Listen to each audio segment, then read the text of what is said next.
Hello and welcome to Captain and the Clown podcast. In this episode, we discuss how to become assertive. It does go for a little longer than 20 minutes. Enjoy. Why did it count backwards? I know that we're now recording. What? Hello, Captain. What do I? Come fly with me. Let's fly away. What are we going to talk about? I don't know. So, leadership, life, and everything else. Yeah.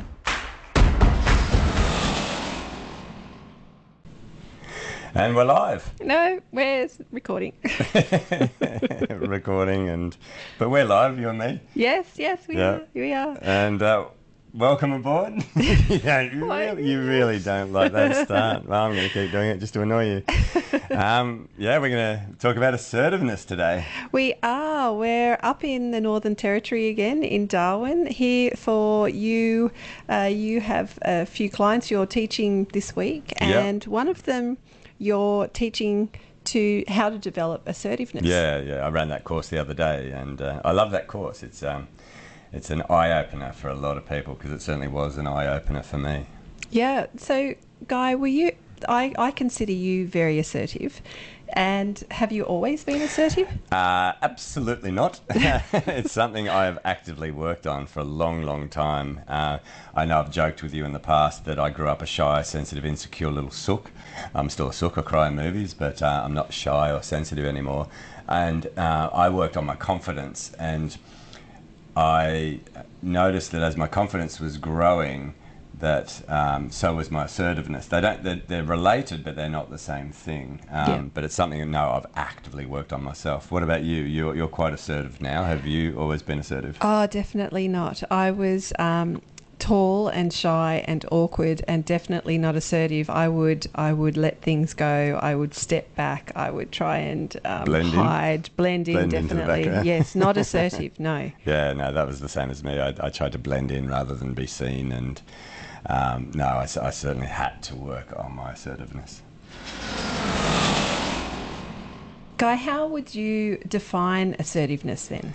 I think it's always useful to define what it's not first rather than what it is. Yeah. A lot of people see assertiveness as pushy or forceful, but it's absolutely not. So, is that more aggressive? It is more aggressive. So I'll take you back to childhood. Actually, no, you're a parent, so I'll take you back to your kids' childhoods.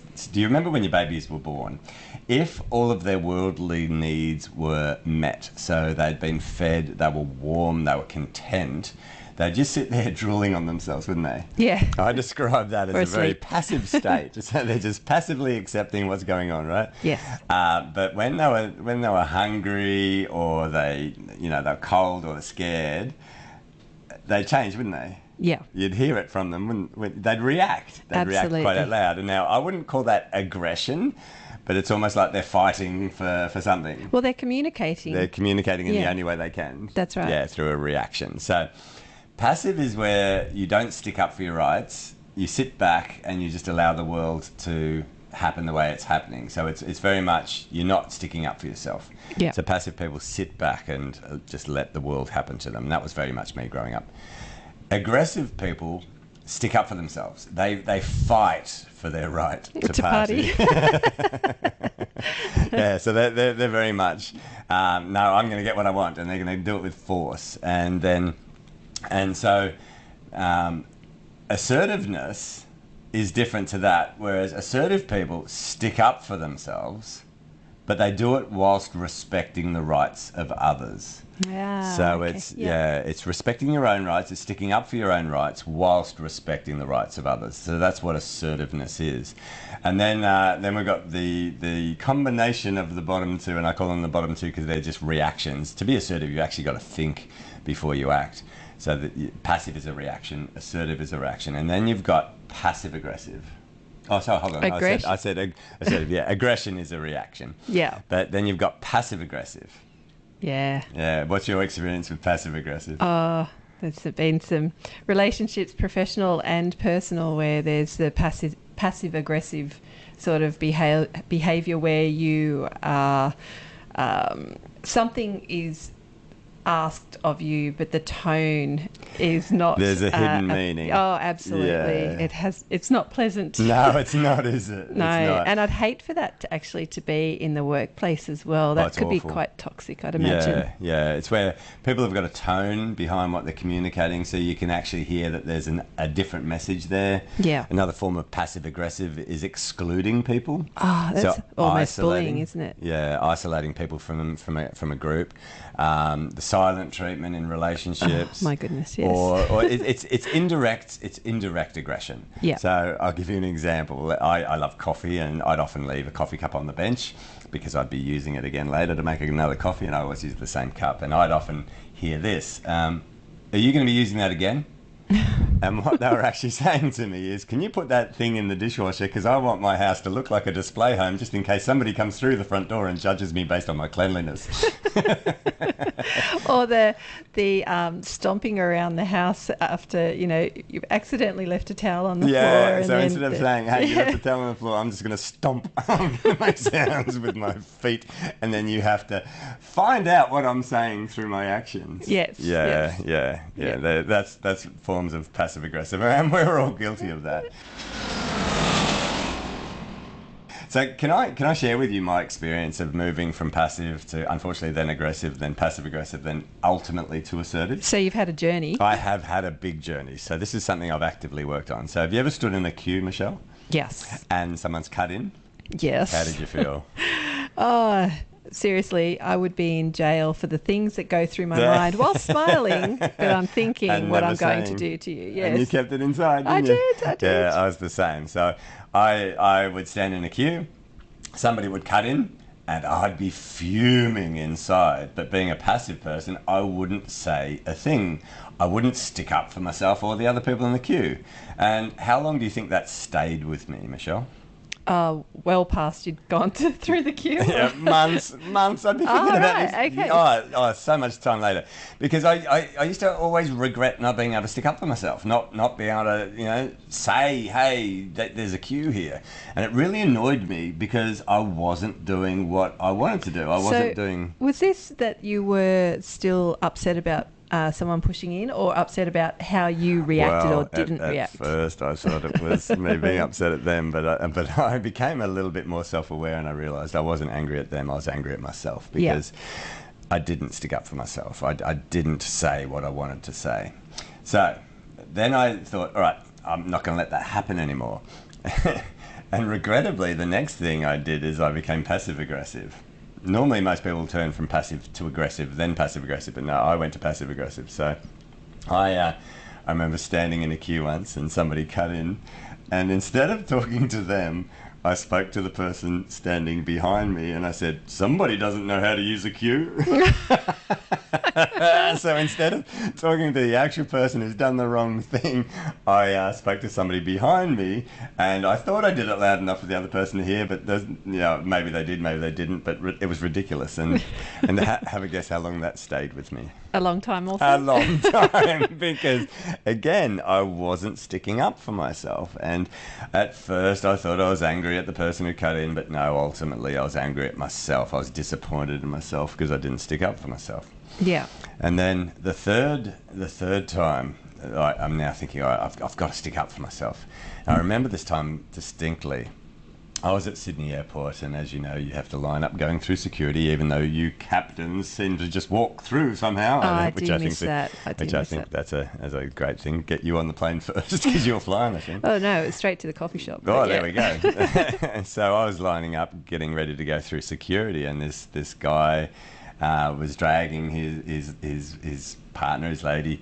Dragging his lady? Yeah, he had her hand. No, right. They were laughing and giggling, and they almost looked like they were, newlyweds, but they were quite old.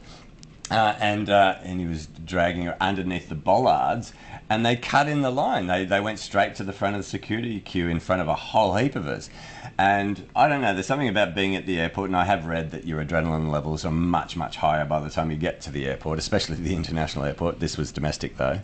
And so he cut under the thing, and I couldn't help myself. It just all came out. Years of holding back. I yelled out, hey, there's a queue here, get to the back of the queue.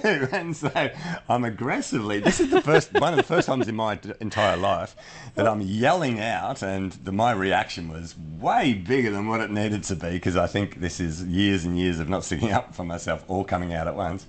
And I yelled out, and the guy just looked at me and smirked and said, "Don't worry, we'll all get on the plane." Yeah. And then he kept going. And then the people around me were grumbling that, because this guy is cutting the line. But have a guess how long that stayed with me. Yeah, I can imagine. Oh, a little while. long time. I was furious at him because he smirked at me. But ultimately, when I sat and thought about it, I realised that I was angry at myself because I'd had an outburst. I'd let my emotion come out. Yeah. And I'm not proud of that. And so... Again, I did some work on myself, and that seems to be my whole life's journey, is working on myself. I was lining up, actually not lining up, I was in a chocolate shop near my home. So near where I live, there's this beautiful chocolate shop, and there's no line, there's no queue. It's who's next, that sort of situation. Yeah. Right? Now this is a Saturday, and it's a very busy chocolate shop on a Saturday, and I went in there and I'm standing at the counter, and a few people got served ahead of me that came in after me, and I didn't care. It's Saturday, I'm relaxed. I don't care about queues. I'm going to get my chocolates. I'm going to have a coffee. Life's good. And I made a decision. All right? When she pops her head up behind the counter and says, "Who's next?" I'm going to say I am, because I have been there for quite some time. And then there was a lady to my left who had been there roughly about the same amount of time, and people had got served ahead of her. But she hadn't spoken up yet, so I'm thinking to myself, I'm going to speak up because I'm going to be next, and then I'm going to say to the lady behind the counter that this lady next to me needs to be next because we've been here for a while. Because these young girls behind the counter, they're not looking at who's coming in and when, they're just putting chocolate in a bag. Anyway, so the lady pops her head up, the girl pops her head up and says, "Who's next?" And just as I'm about to speak, a lady who has only just walked into the shop, barged through the crowd, come to the front, and she's gone, "I am." And and everyone's kind of looked at her as if to say, "You just walked in." And so I couldn't help myself. Actually, sorry, I shouldn't say I couldn't help myself. I did help myself. I looked at the girl behind the counter and said, "Oh, I'm sorry, I was actually next. I've been here for quite some time." And I looked at the lady next to me who'd barged in, and I said, "I'm so sorry, but you've only just come in. We've all been here for quite some time, so I'm going to go next." Anyway, I looked at the young girl behind the counter, and she's frozen. She's looking at me, and I said, "Oh, look, I'm so sorry. I have been here for some time, and this lady's only just walked in. Can I please have..." And I started to point out my chocolates. And when I did this, the lady next to me is now starting to bark at me and, "What are you doing? So how dare you sort of treat me like that?" And so I looked at her and I said, "I am sorry, but I was next. You've only just come into the shop. I'm going to order my chocolates and I'm going to leave." And I looked at the lady behind the young lady behind the counter, and I said, "And this lady next to me on my left, she's next because she's also been here some time. So I'm so sorry. Can I please have two of those, two of those, two of those?" And she's getting my chocolates. Meanwhile, the lady who's barged in is still having a go at me. Anyway, so I got my chocolates, I paid for them, and I said to the lady behind the counter, I said, "Can you please serve this lady to my left? She's been here for quite some time as well." And she's looking at me going, "Oh, thank you," because she couldn't speak up for herself. Yeah. And so I grabbed my chocolates and I left the store. But that lady who'd barged in followed me out onto the pavement. Oh, my goodness. And started to have a go at me. And I just stood there looking at her calmly, and she was ranting and raving. I can't even remember exactly what she was saying. Things like, "How rude, how dare you, I can't believe," all these sort of statements. And so I just looked at her and I said, "I'm not quite sure what this is about, because you only just walked in and I had been there for some time, so I'm just going to walk away now." So I walked away, and her voice was following me down the street. And eventually the voice disappeared, and I went home and I had my chocolates and my coffee. How long do you think that stayed with me? I don't know. Me, I probably would have been upset that this woman was upset at me. No, it was gone. Ah. It disappeared. It disappeared out of my mind. And it didn't come back up until a while later, I should say. I was writing the assertiveness course. Ah, Because okay. I was, one of my clients said, Guy, do you teach assertiveness? And I said, I will in about a week. So, as I always do, I go to the bookstore and I buy every book I can. I read and read and read and read and read. And then I bring in all of the other content I had around confidence, etc., etc. And I built this workshop. And whilst I'm building this workshop, the chocolate story came back to me, and I thought, I finally got there. And that was the day that I got there. I finally reached assertiveness, where I stuck up for myself whilst respecting the rights of others. I said what I mean, but I didn't say it mean. Yeah. Yeah, I like that. Yeah, Yep. say what you mean, But don't say it mean.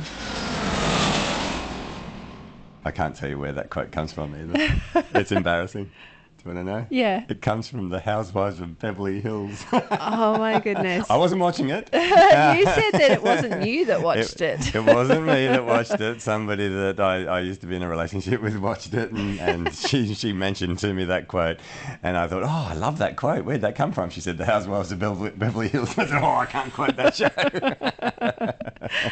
Anyway, so that's my journey on becoming assertiveness. Assertiveness is where you stick up for your rights whilst respecting the rights of others. So, Michelle, have you ever had a situation where you needed to be assertive as a pilot? I have. I was a new first officer in an airline. I'd just passed my probation. Yep. And we were flying the red eye from Perth back to Sydney. Oh, the midnight horror. Yeah, horrible landing just I've as the done that sun's one. rising. That's right. And it was regarding fuel. Hmm. So typically the captain and the first officer each come up with their own fuel calculations. And you do that separately? We do, and then the captain makes the ultimate decision. Yeah.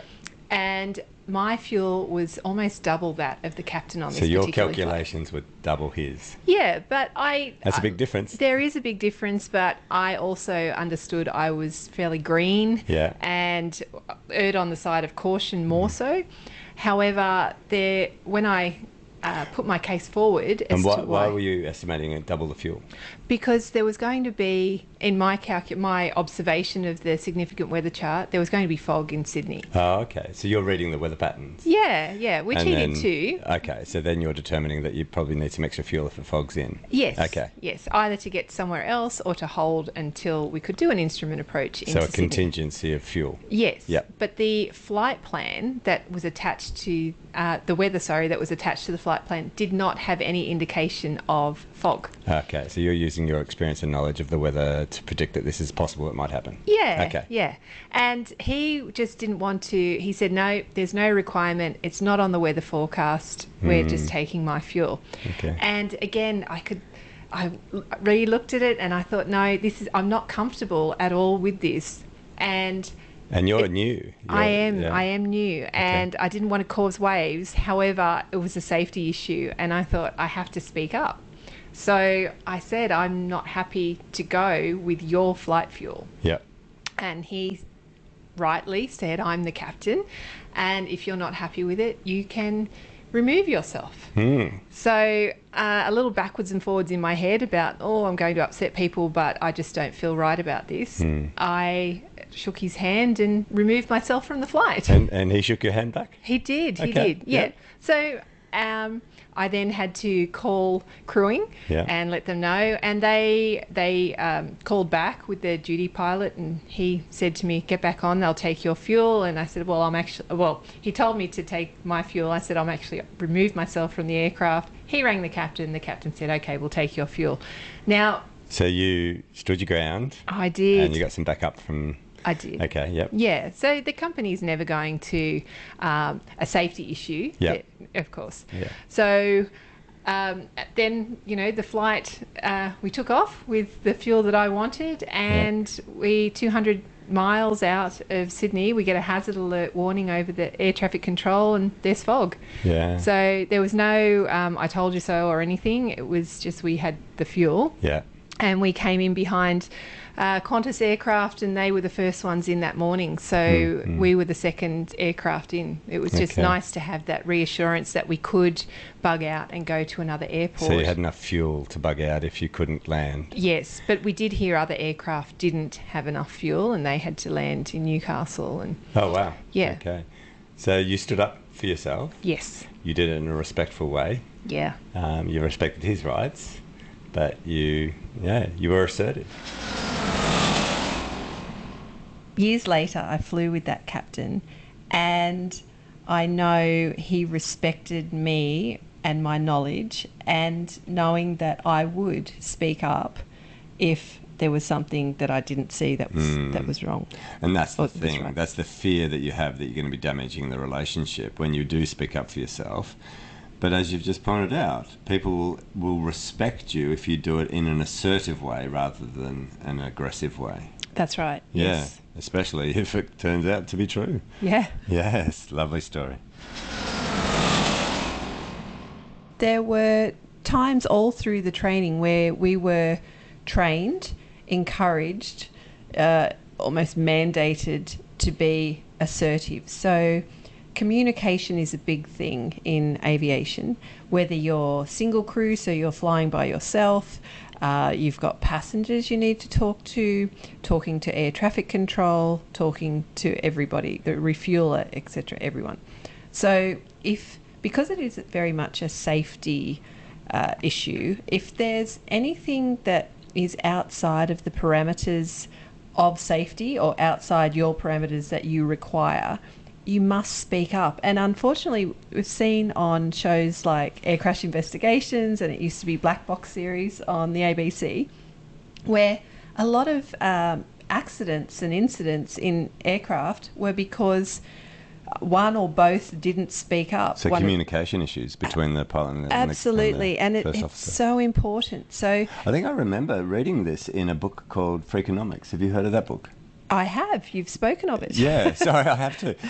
It's basically where the co-pilot, do they call them co-pilots and first officers, or is that interchangeable? Interchangeable. Interchangeable. Yeah. Anyway, so the first officer or the co-pilot didn't have assertiveness, so therefore was quite passive.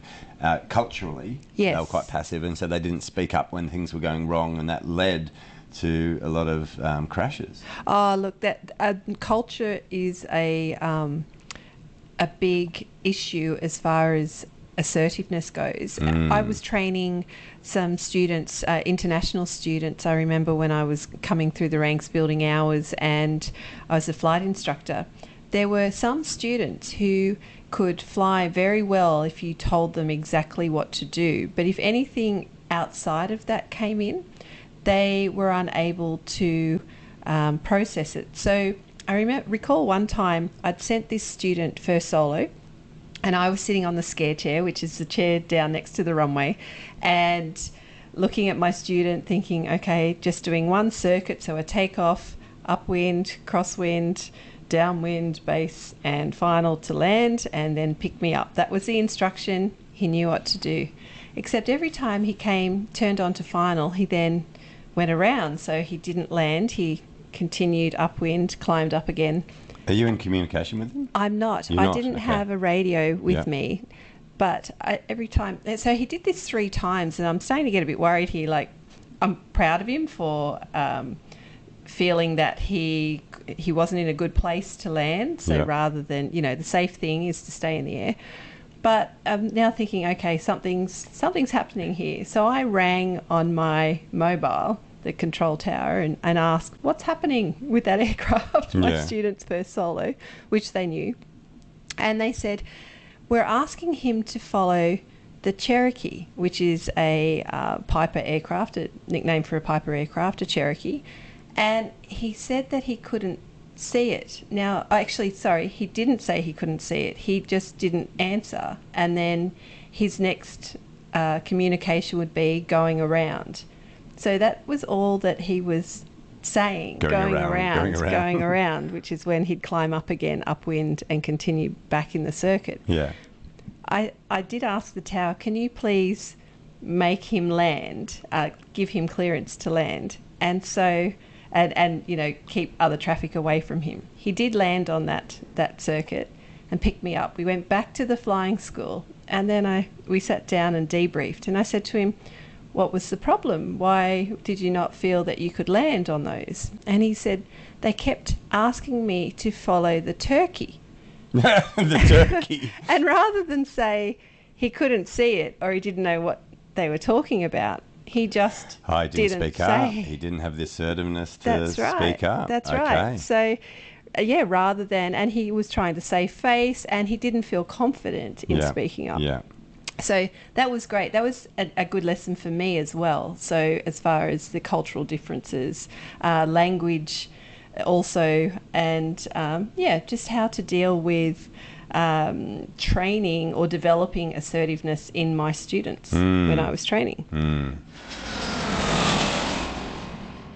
We are very lucky in Australia that our culture allows us to speak up and become assertive and do it within guidelines. Yeah. So whereas other cultures, as we've discussed, do not. Yeah. On culture, I've had an experience as a trainer that I often get asked to go overseas and train large corporates around the world, and I've been to some cultures where education is very different from an assertive perspective. So in Australia, if I say something and one of my students doesn't understand what I'm saying, they'll just say, so can you explain that? Can you go a bit deeper? I'll ask a question, does that make sense? And if it doesn't, they'll go, no, not really, and I'll explain it again, and I ask a lot of questions. And so in Australia, when I'm training, I'm very interactive with the audience, because that's the best way for people to learn. You ask questions, they answer them, they're engaged, their hippocampus is stimulated, which is the librarian of the brain. But I go to some countries to train, and they sit there and they do not interact with me, because that's their culture. Their culture is the opposite of being assertive. So if they don't know the answer to something, they won't ask me for more information. So I often have to spend a lot of time saying, hey, this is the way I train. I'm going to ask questions, and I'm going to ask you to guess at the answers, because this is the way your brain will actually remember things. But quite often they'll sit there, they'll nod their head as if they're getting it, but they don't get it, and they don't have the culture. And I've found out what it is. They're actually being very respectful, probably too respectful. But if I ask a question and they don't know the answer, the reason why they won't say I don't know is because, I guess, it's saving face. But the other reason why they won't answer is if they don't know the answer, it's the same as them saying to me that I'm a bad trainer. So it's disrespectful to me. Yes. Which I found lovely, respectful, but from a learning perspective, it's too respectful. I think some cultures can go too far. I've seen your courses. I've sat in some of your courses, and I see that the feedback and the interaction actually fuels you as well. Oh, it does, yeah. If I'm not getting anything back from the audience, it's a big energy drain out of me. It's like, I don't like just pushing information at people. I like asking questions, getting them to think, bring in their knowledge, bring in their context, and then when you deliver the new information, that's how our brain learns. Our brain doesn't learn through rote learning. It's not designed to just learn through rote learning, because you're not learning how to think. And so our times tables when we were young. Oh no, that was bad. Repeat that 1,000 times and you will have it. Yeah, so culturally assertiveness is different. So guys, circling back to passiveness and aggression and passive aggressiveness, how does that relate to confidence? So, as we spoke about in our other podcast on confidence is when you stop fearing the judgment of other people. So they're all very closely related to confidence. So when you're passive, like I was as a young man, it's because I feared other people's judgment. I didn't speak up for myself because I was fearing other people. And so passiveness is very closely related to insecurity. You don't speak up for yourself because you're fearing whatever the consequences are in that situation. Aggressiveness, I guess you could say an aggressive person has started to be a bit more confident because they're confident enough to speak up for themselves, but there's also an insecurity there. It's like they can't control their emotions, they're getting angry, they're letting their anger come out, and they're also devoid of empathy and compassion for other people, because we all have a right to not be yelled at, not to have somebody unleashing their emotional tirades at us. And so a person who is being aggressive, it might appear as more confident, but really they're not as confident as what they could be, because they don't need to suppress and emotionally abuse other people.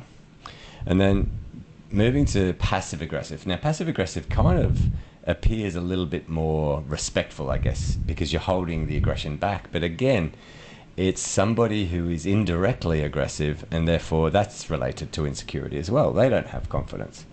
And so ultimately, assertive people are confident.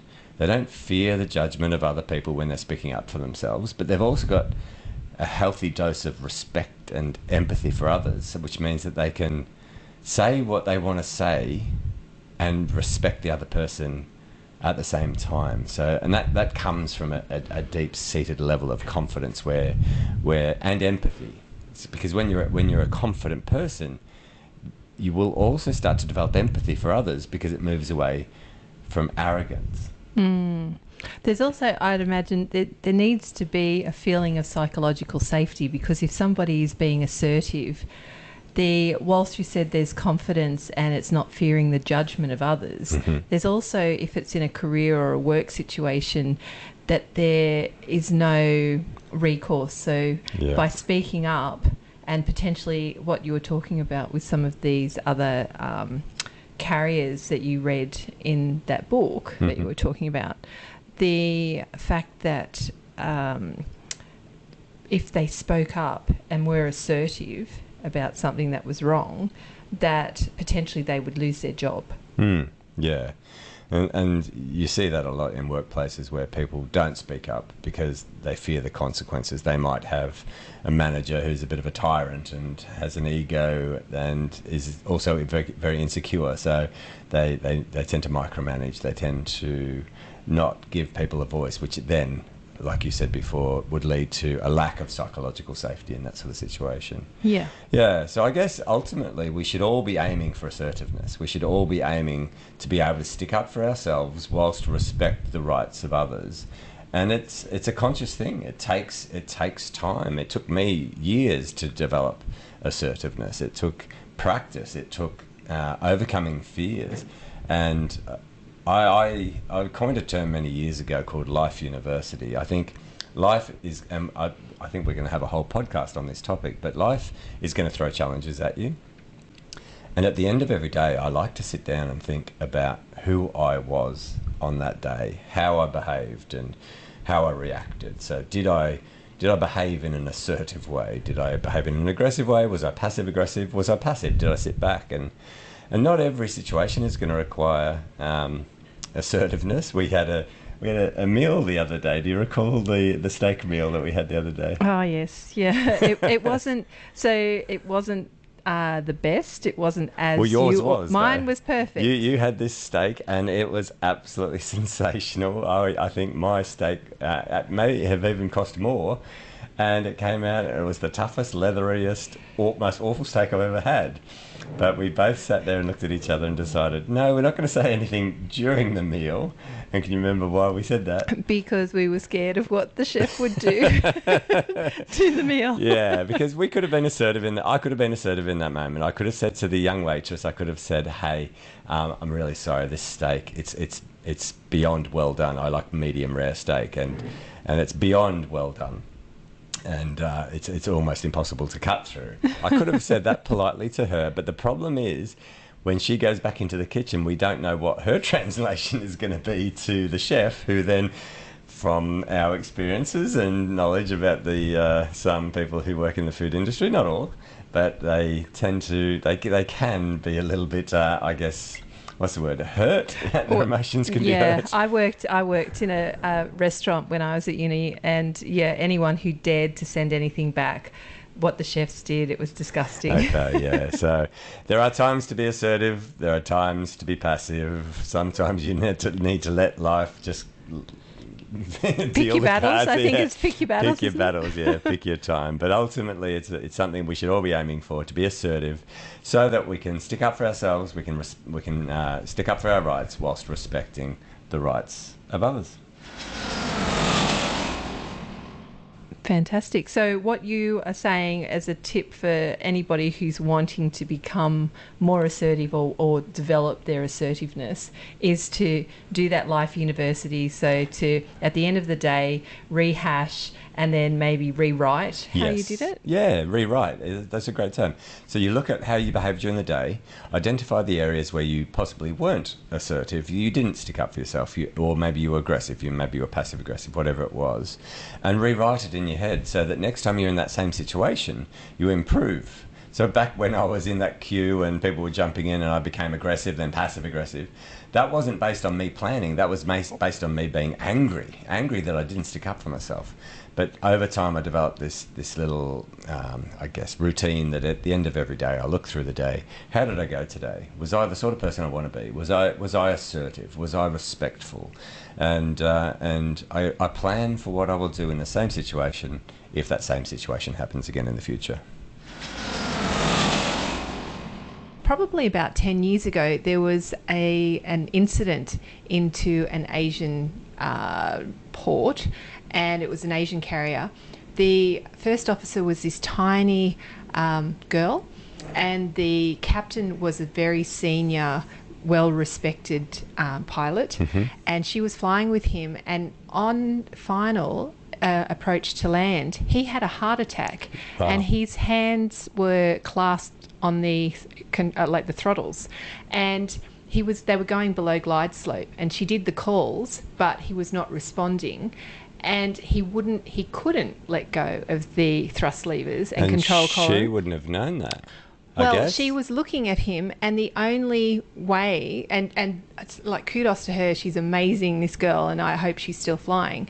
She got her pen out of her pocket and stabbed the back of his hand, and just the natural reaction was for him to unclasp, and then she was able to take control. But oh, wow. I know. So he's having a heart attack, he's gripping the control. Yes. I guess she's recognised that something's wrong. Yeah, well, he just wouldn't listen or respond. He wouldn't respond. Yeah. So she stabs him with her pen. That's right. So and imagine, it saves everyone on the plane. That's right. But imagine how much it would have gone against her whole upbringing to do that. Not only imply that there was disrespect, that he didn't know what he was doing, but to harm him in order to save everyone. Oh, kudos to her. Yeah. Could you imagine? Yeah, well, wow. Being on that plane and not knowing that up the front there's was she an experienced pilot? No, she was only a young female pilot, tiny in stature, in a culture where you need to respect people with experience. She's grabbed a pen, stabbed him in the back of his hand so that he'd release the column, and then she could take over. Yes. What a wonderful story about assertiveness to finish this podcast. Yes. Thank you for sharing, Michelle. Fantastic. Awesome. I enjoyed that podcast. It was good. It's a little longer than our normal ones. Yes, but, yes. As you were reminded, people can just pause. Yes. Okay, so how do we finish these off again? We think the world will be a better place when there's more dogs. That's it, and great coffee. And great coffee. Okay. And Bollinger still hasn't we're still contacted waiting on us Bollinger. for that. Bollinger, look, we're waiting. We need a sponsor, and we chose you. Okay, take care, everyone. See you next time. Bye. Well, that was fun. That was fun. You're such a clown. The clown. Lady Captain. There we go. And who's going to listen to this? Maybe our mums. Thanks, Mum.